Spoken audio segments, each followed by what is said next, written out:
The following message is a presentation of Ligonier Ministries, home of the radio program Renewing Your Mind with R.C. Sproul. As we continue now with our study of the core ideas that make up what we call Reformed theology, I think of an event that took place in history just a couple of years before the Pilgrims landed on the shores of New England in the Mayflower. A controversy that spread throughout Europe and then around the world that had its roots in the Netherlands. It began in a theological faculty of a Dutch institution that was committed to Calvinistic theology. When some of the professors began to have second thoughts about issues relating to the doctrine of election and predestination and that sort of thing, and this theological controversy erupted, and as it spread across the country, it upset the church and it upset the theologians of the day until finally a synod was convened and issues were squared away and certain people were rejected in their views, among whom was a man by the name of Arminius. But the group who led this movement against Orthodox Reformed theology were called the Remonstrants. They were called the Remonstrants because they were remonstrating or protesting against certain doctrines within their own theological heritage. And there were basically 5 doctrines that were the core of the controversy. And what has happened as a result of this debate is that these 5 core theological issues became known in subsequent generations as the so-called 5 points of Calvinism. And they are known through the very popular acrostic TULIP, T-U-L-I-P, which is a sort of clever way to sum up the 5 articles that were in such dispute. And I mentioned that historical event for this reason. As we've said all along, it would be a serious mistake to understand the essence of Reformed theology simply in light of these 5 doctrines, because the Reformed faith involves many other elements of theological and ecclesiastical confession. But these are the 5 controversial points of Reformed theology, and they're the ones that are popularly seen as being distinctive to this particular confession. So we're going to spend some time looking at the 5 points of Calvinism as they are spelled out in this acrostic. And we remember that this acrostic TULIP uses the first letter of 5 different doctrines. The first is total depravity, hence the T. And the second is unconditional election, and hence the U. The L stands for limited atonement. The I for irresistible grace. And P for the perseverance of the saints. And when I have lectured on these doctrines in the past, I have stated one or more objections to these subheadings as defining the doctrines, because many of them, if not all of them, are somewhat misleading.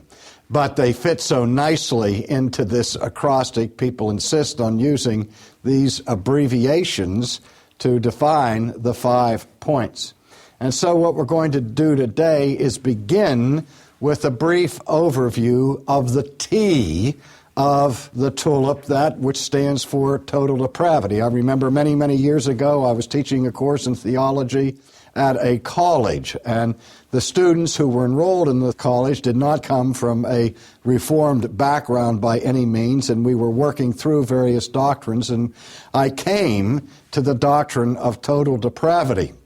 And I gave an exposition that went over about a week of classes, and at the end of that time, I asked the students if they were persuaded that this indeed was the biblical view of human sinfulness. And everybody in the class raised their hand and indicated, yes, they were convinced that this was the correct biblical view. And I said, "Are you sure?" And they said, "Yes, they're absolutely sure." So I went on the top left-hand side of the blackboard and I wrote the number of the students there, like 28 students, put it in a box, and I wrote next to it for the janitor, "Please do not erase." And I did that for a reason, that they were all committed. And then the next week we started in on the U of unconditional election, and there were howls of protest from the students who rebelled against that doctrine. They didn't like that at all. And when I began to press them on the doctrine, I said, "Now, are you sure you still want to subscribe to total depravity as you did last week?" And one by one, I had to erase the names up there in the left-hand corner of the blackboard. And I say that for this reason, that there's one sense in which if a person really embraces what is called the doctrine of total depravity, the other 4 points in this 5-point system more or less fall in line. They become duck soup and corollaries, more or less, of this first point. And so let's take some time to look at that.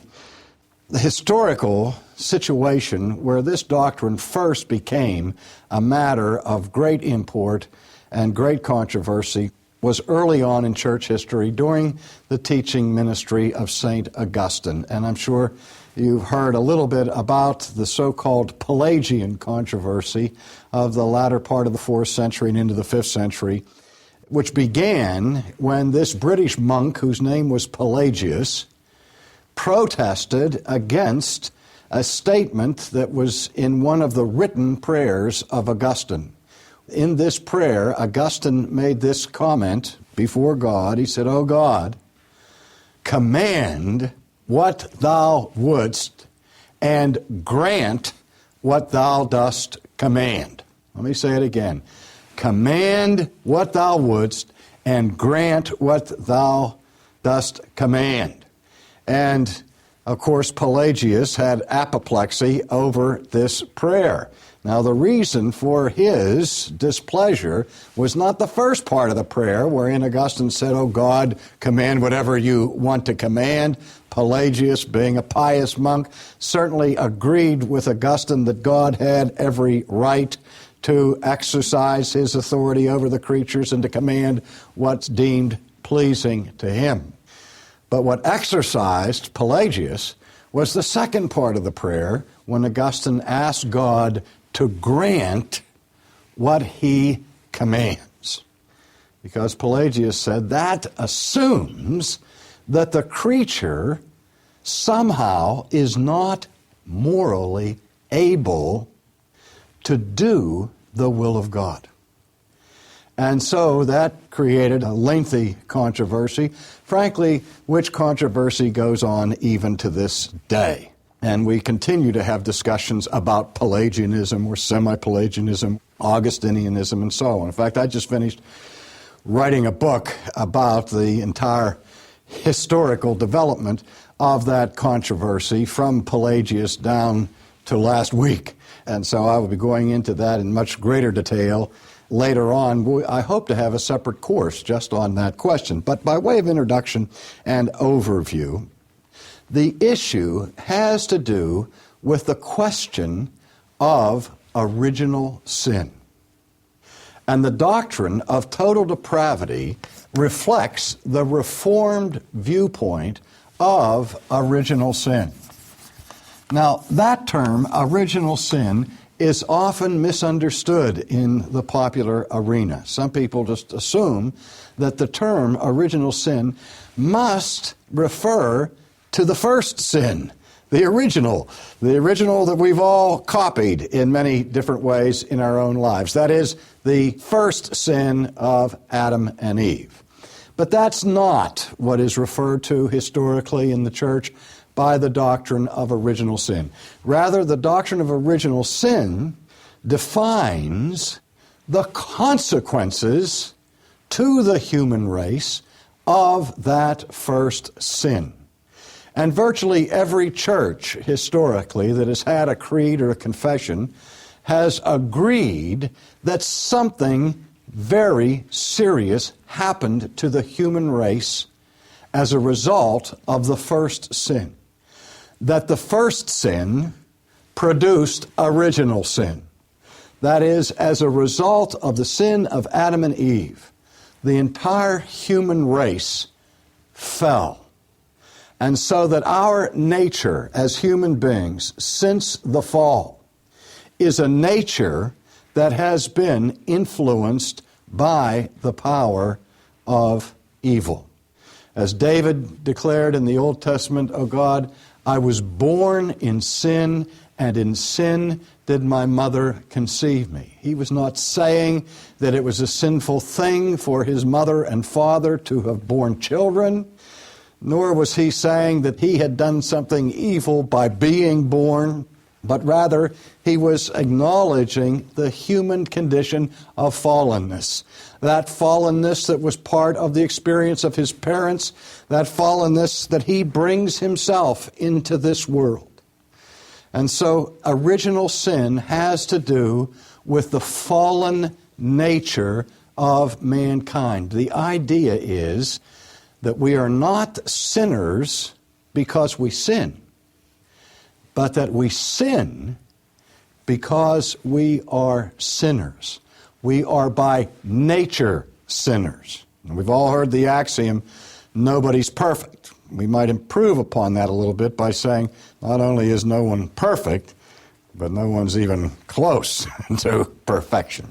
And so the doctrine of total depravity describes and defines a particular view of original sin that has its roots in the teaching of St. Augustine. And remember that Augustine was the patron saint of the monastery where Martin Luther was reared in the faith and where he taught at Wittenberg. He was an Augustinian monk. And also Augustine was the most revered mentor of John Calvin, so that the thinking of Augustine had an enormous influence in the shaping of the doctrine of the Protestant Reformation. Now, what total depravity does not mean in the Reformed tradition is what we call utter depravity. Utter depravity. And we often use the term total as a synonym for utter or for completely. And so the notion of total depravity conjures up the idea that every human being is as bad as that person could possibly be. You might think of some arch fiends of history like Adolf Hitler and say there was absolutely no redeeming virtue left in the man. But I suspect that he had some affection for his mother, and as wicked as Adolf Hitler was, we can still conceive of his being even more wicked than he actually was. And so the idea of total depravity doesn't mean that every human being is as wicked as they could possibly be, but rather it means that the fall is so serious that it affects the whole person. Our fallenness that captures and grips our human nature affects our bodies. That's why we become ill and we die. It affects our minds and our thinking. We still have the capacity to think, but the Bible speaks about the way in which the mind has become darkened and weakened. The will of man is no longer in its pristine state of moral power, but the will, according to the New Testament, is now in bondage. We are enslaved to the evil impulses and desires of our hearts. And so the mind, the will, the spirit, the whole person has been infected by the power of sin. Now, again, if that's as far as we would go with the definition of total depravity, most Christian communions would say, yea and amen, this far. I mean, most would agree that we're fallen and that the fall is a serious thing and that the human nature that we bring into this world has been so influenced by sin that it touches every part of our nature. Again, most Catholic or universal creeds of Christendom would grant that much. So then the debate becomes over a question of degree. How far have we fallen? What is the degree of that human corruption? Now, I like to replace the term total depravity with my favorite designation, which is radical corruption. It's a concept that my friends find very easy to remember as they make their own acrostic for it. They just abbreviate radical corruption by the initials RC. They take great delight in the ease with which this facilitates their memory as they have a living model before them of radical corruption. I remember a gym teacher I had in the 7th grade when he called the roll for the first day that he was there and called my name RC, as that's what I was called in grade school, and he said, "Oh, rotten crabapple." So in that instant, I had a new nickname that I probably should not have mentioned, because I'll probably hear it again in these days. But the reason why we use this term, although it completely ruins our flower garden here, the tulip now becomes rulip, and nobody's going to remember that. But the reason I prefer this is because of the term radical. Now again, there's another one of those words that we use bandied about in various ways in our culture, particularly in the political arena, where we say somebody's on the radical left or on the radical right or so on. But the word radical, ironically, has its roots in the Latin word for root, which is the word radix, and it can be translated root or core. And the idea of the term radical is something that permeates to the core of a thing. It's not something that is tangential or superficial, namely lying on the surface, but it penetrates into the core of the thing. In a recent poll done of professing evangelicals, the overwhelming majority of people who answered particular questions in this poll indicated that they agreed with the statement that man is basically good. Now, usually that phrase, basically good, means that the basis or the essence of humanity or the core of a person is good. And though we recognize that no one's perfect, and all are sinners, and that we all are marred and blemished by various imperfections, the problem with sin in the idea that man is basically good is that sin then is seen as accidental or peripheral to human nature. And this, of course, is part of the optimistic view of mankind that is essential to historic humanism. The humanist acknowledges that there are problems, but basically what we need is more education, more government help, and we'll get better and better and better and erase those blemishes on the surface that produce crime and other forms of wickedness.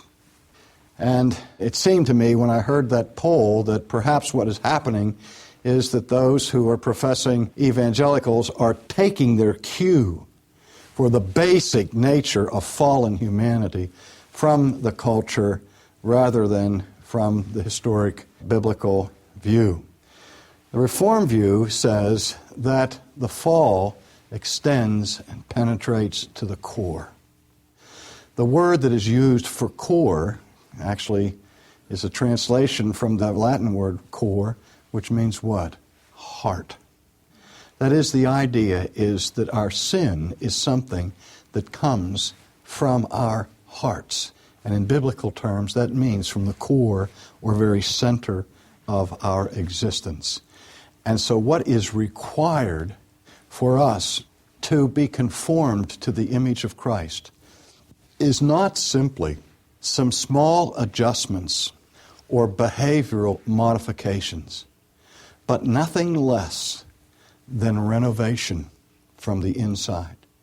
nothing less than regeneration, being made over again, being quickened by the power of the Spirit. And so we see that the only way in which a person can escape this radical situation is when the Holy Spirit changes the core, changes the heart. And even that change does not instantly vanquish sin. The complete elimination of sin awaits our glorification in heaven. For more information about Ligonier Ministries, call 1-800-435-4343 or contact us on the web at ligonier.org. That's ligonier.org. Or write P.O. Box 54, 7500, Orlando, Florida, 32854.